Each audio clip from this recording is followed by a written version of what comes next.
আমি এই মহিলাদের কোনোদিন দেখিনি, রাজপথে ছিল না, এখন তারা উড়ে এসে এসে নেতাদের বিভিন্ন কায়দায় কনভিন্স করছে। আমি আশা করি যে আমাদের নেতা অনেক বিচক্ষণ, অনেক পড় খেয়ে আজকে বাংলাদেশে সে প্রধানমন্ত্রী হয়েছে, যে নিজেও ছিল অত্যাচারিত, যে নিজে এই দেশ থেকে বিতাড়িত হয়েছিল একটা সময়ে, তাকে অর্ধপঙ্গু বানিয়ে দেশ থেকে তাড়িয়ে দেওয়া হয়েছিল।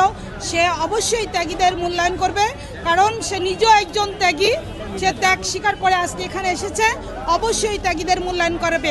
আপাতত 5 তারিখের পরে নেতারা এসে যেভাবে এই দেশটাকে শাসন করতে চাচ্ছে, আশা করি অনতি বিলম্বে আমাদের নেতা এটার প্রতি হস্তক্ষেপ করবে এবং ত্যাগীদেরকে টেনে এনে মূল্যায়ন করবে, এটা আমি একান্তভাবে প্রত্যাশা করি।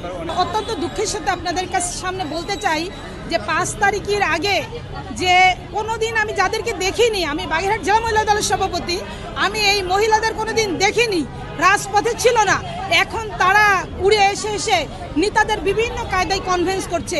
যেমন 12 তারিখের নির্বাচনে কাউকে একটা গাড়ি গিফট করেছে, মানে নির্বাচন পরিচালনা করার জন্য কিছু অর্থ দিয়েছে। এখন নেতাদের কাছে ওই নেত্রী অনেক প্রিয়, যারা রাজপথে যুদ্ধ করেছে, এই 17 বছর ঘাম জড়িয়েছে, এই 17 বছর অর্থ নষ্ট করেছে, তাদের মূল্য কিন্তু এই 5 তারিখের পরে নেতারা দিচ্ছে না।